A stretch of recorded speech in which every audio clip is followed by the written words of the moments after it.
The Road Not Taken by Robert Frost.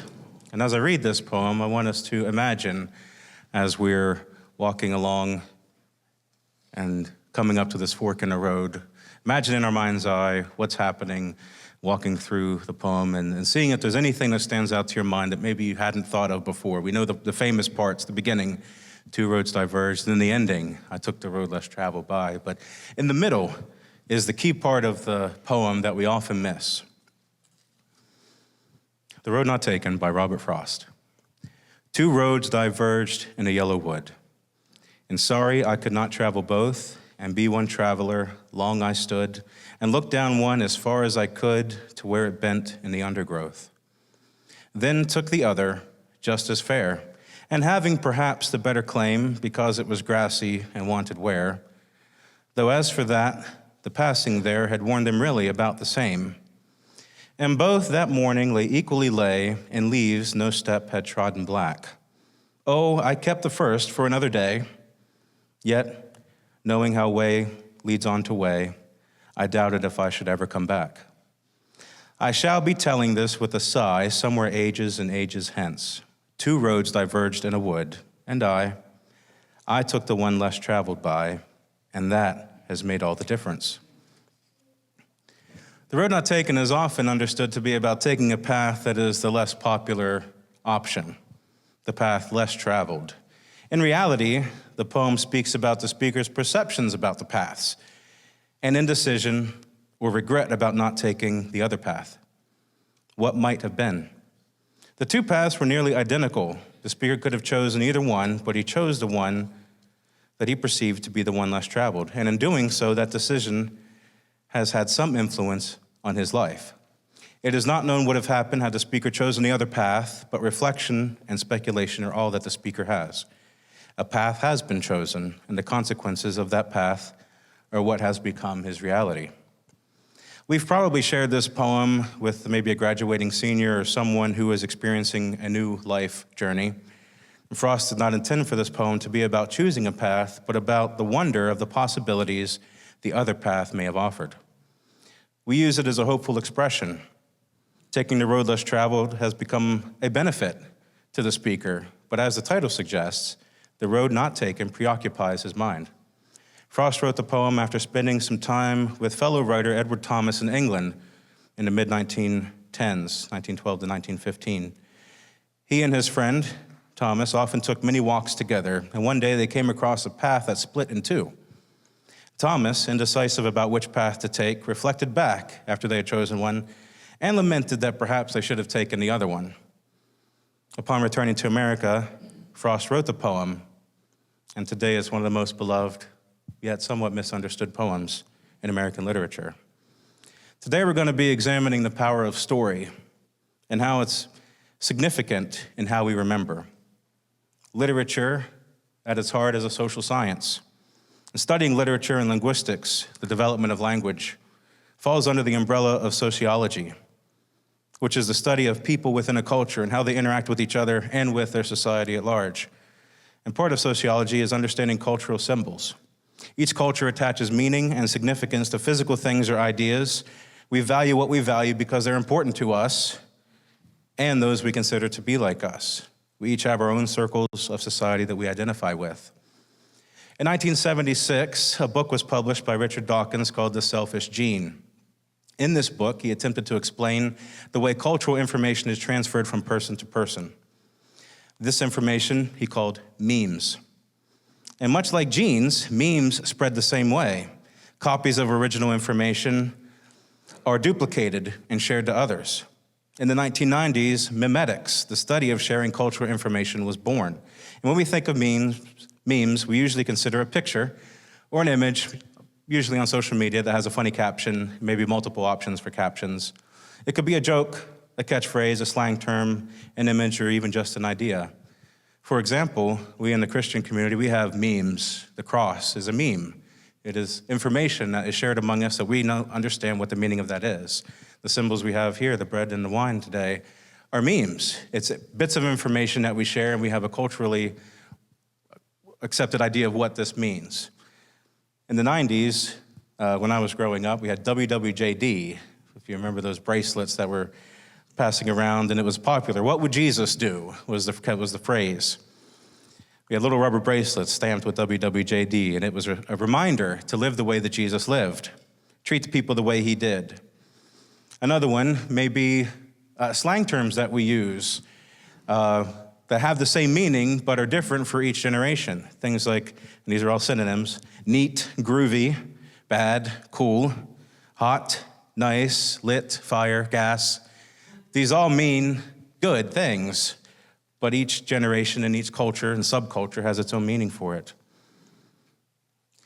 But memes aren't the only thing that have meaning in societies. We build memorials. We have veteran memorials, and we have memorials of heroes of our nation in the past, civic leaders who have done some great things for our people fighting for justice.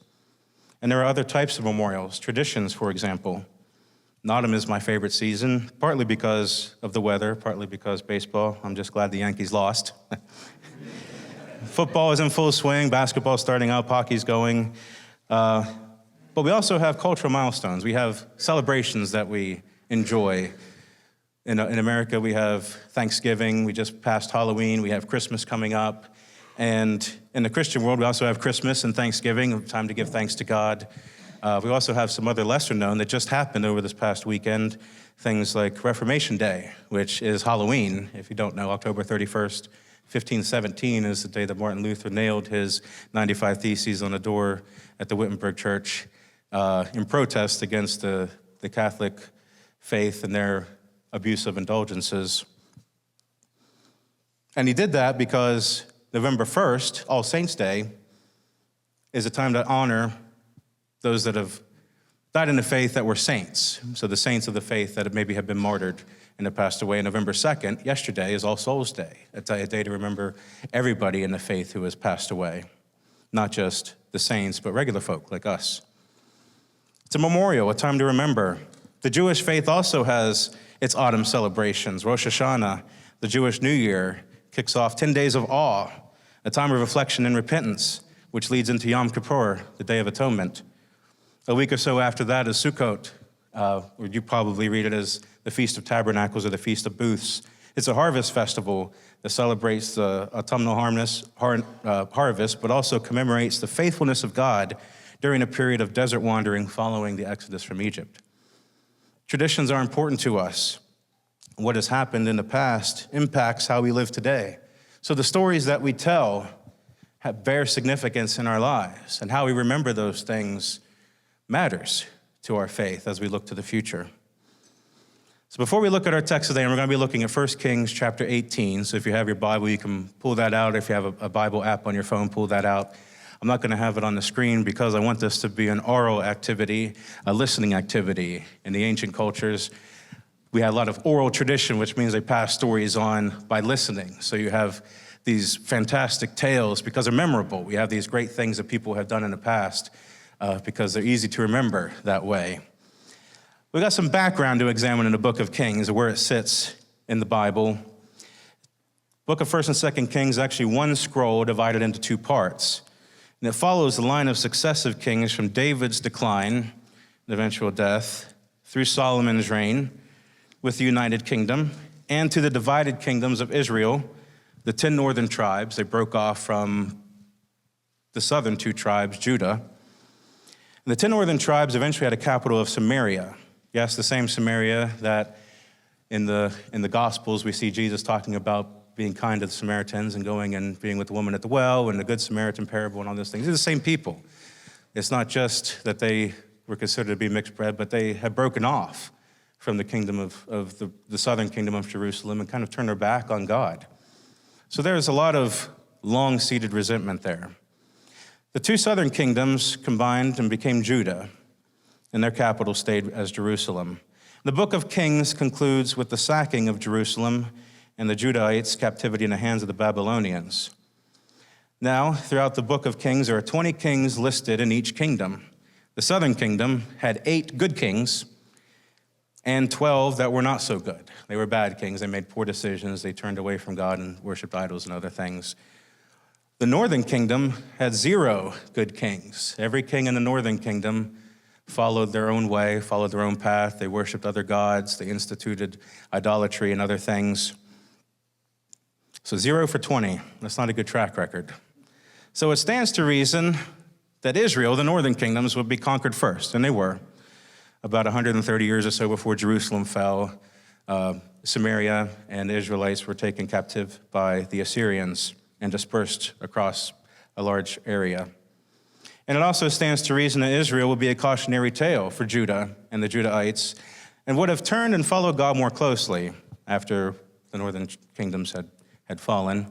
But as is the case with human nature, and if you read through the Old Testament, this happens a lot, they could not keep out of their own way, and they too fell into captivity. And interspersed among these tales of the kings are the prophets.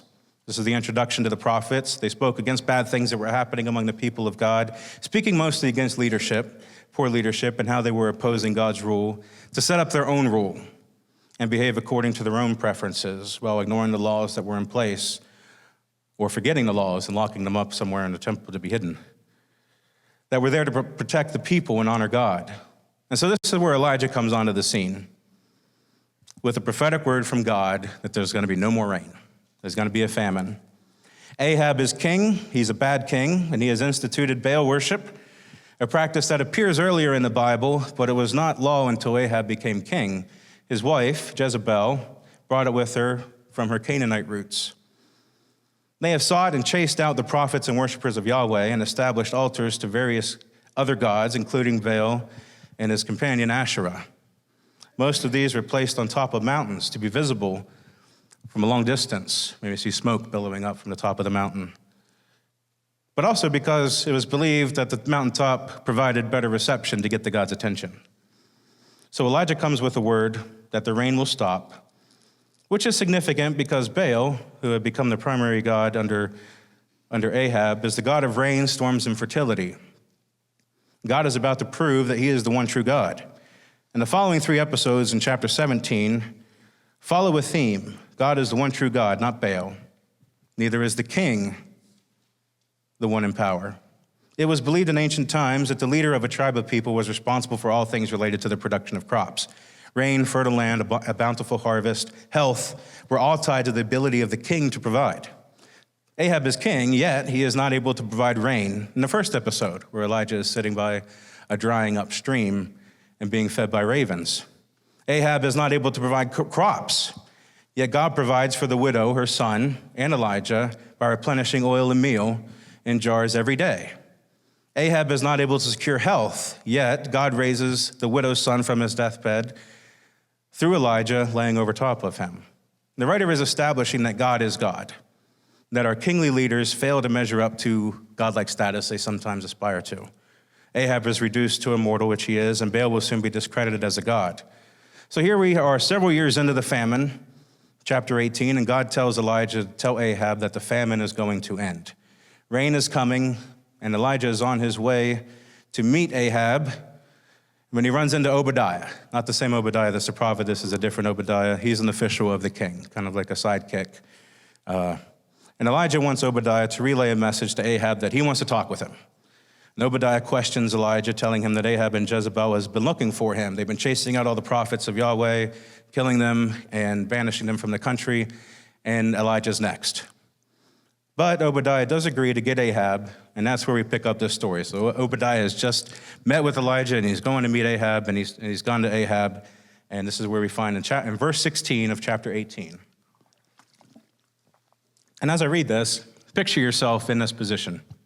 You can either be somewhere in the story, you could be Elijah, you could be someone watching, you could be Obadiah, whatever, as we're reading through, wherever you find yourself, imagine the scene unfolding before us, because we're going to read a lengthy piece here, and see if there's anything that stands out, just like in the poem that we read, The Road Not Taken.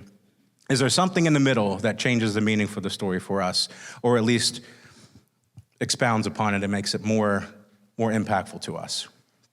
I'm reading from the NIV. Verse 16.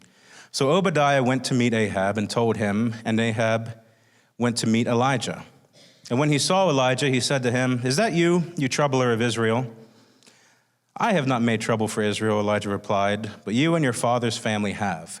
You have abandoned the Lord's commands and have followed the Baals." Now summon the people from all over Israel to meet me on Mount Carmel, and bring the 450 prophets of Baal and the 400 prophets of Asherah who eat at Jezebel's table." So Ahab sent word through all Israel and assembled the prophets on Mount Carmel. Elijah went before the people and said, "How long will you waver between two opinions? If the Lord is God, follow him, but if Baal is God, follow him." But the people said nothing. Then Elijah said to them, "I am the only one of the Lord's prophets left, but Baal has 450 prophets. Get 2 bulls for us. Let Baal's prophets choose one for themselves and let them cut it into pieces and put it on the wood, but not set fire to it. I will prepare the other bull and put it on the wood, but not set fire to it. Then you call on the name of your God, and I will call on the name of the Lord, the God who answers by fire. He is God." Then all the people said, "What you say is good." Elijah said to the prophets of Baal, "Choose one of the bulls and prepare it first, since there are so many of you. Call on the name of your God, but do not light the fire." So they took the bull given them and prepared it. Then they called on the name of Baal from morning till noon. "Baal, answer us," they shouted, but there was no response. No one answered. And they danced around the altar they had made. At noon, Elijah began to taunt them. "Shout louder," he said. "Surely he's a god. Perhaps he's deep in thought or busy or traveling. Maybe he's sleeping and must be awakened." So they shouted louder and slashed themselves with swords and spears, as was their custom, until their blood flowed. Midday passed, and they continued with their frantic prophesying until the time for the evening sacrifice. But there was no response. No one answered. No one paid attention. Then Elijah said to the people, "Come here to me." They came to him, and he repaired the altar of the Lord, which had been torn down. Elijah took 12 stones, one for each of the tribes descended from Jacob, to whom the word of the Lord had come, saying, "Your name shall be Israel." With the stones he built an altar in the name of the Lord, and he dug a trench around it large enough to hold 2 seahs of seed. That's about 24 pounds. He arranged the wood, cut the bull into pieces, and laid it on the wood. And then he said to them, "Fill 4 large jars with water and pour it on the offering and on the wood." "Do it again," he said, and they did it again. "Do it a 3rd time," he ordered, and they did it the 3rd time. The water ran down around the altar and even filled the trench. At the time of sacrifice, the prophet Elijah stepped forward and prayed, "Lord, the God of Abraham, Isaac, and Israel, let it be known today that you are God in Israel, and that I am your servant, and have done all these things at your command. Answer me, Lord, answer me, so these people will know that you, Lord, are God, and that you are turning their hearts back again." Then the fire of the Lord fell and burned up the sacrifice, the wood, the stones, and the soil, and it also licked up the water in the trench. And when the people saw this, they fell prostrate and cried, "The Lord, he is God. The Lord, he is God." Did you notice that middle section? And I want to read some of it again, and this goes back to verse 30. Let's look at verse 31. Well, verse 30. Elijah said to the people, "Come here," and they came to him, and he repaired the altar of the Lord, which had been torn down. Baal worship had replaced God worship in the place where God used to be worshiped. And they built an altar to Baal in place and torn down the altar of the Lord. But Elijah rebuilt it. And he rebuilt it, and this is the interesting thing to me. He rebuilt it with memorials of the past, of Israel's past. He didn't just build an altar. He took 12 stones. And I imagine as he's rebuilding this altar, he's naming the 12 tribes as he says this. So remember, we're in Israel at this point. 10 of the 12 tribes are up there, and they all have their family names. And he's saying this, saying, we are living in a divided kingdom. We're not together anymore. But God didn't mean for this to happen. And he's going to prove to himself that he is the God of the entirety of the family of Israel, not just the 2 southern tribes, not just the kings that want to be honoring God, but everybody. And he dug a trench around it, and he poured water. Now, if you recall back in Joshua when they crossed the Jordan River, and the river was parted and crossed on dry land, God told Joshua to have the priests carry out 12 stones and place them and build a memorial so that they would remember later on, why are these stones here? Well, they're here because God brought us out of Egypt. He redeemed us from slavery. And Isaiah is replicating this, or Elijah is replicating this. He's saying, this is where our history started. This is where we came from. And we have turned our back on God, and this is a warning that if you don't change your ways and worship God, that you're going to be consumed just like this sacrifice is.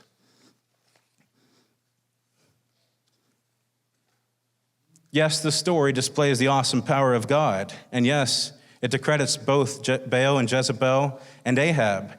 Yes, the prophets of Baal were embarrassed and disproven. But the key element to this story is Elijah's remembering of the origins of God's dealing with the nation of Israel. Elijah recalls Abraham, Isaac, and Jacob, but changes the name of Jacob to Israel, as God did. Abraham, Isaac, and Israel. He rebuilds a torn-down altar with building blocks of Israel's history, the 12 tribes.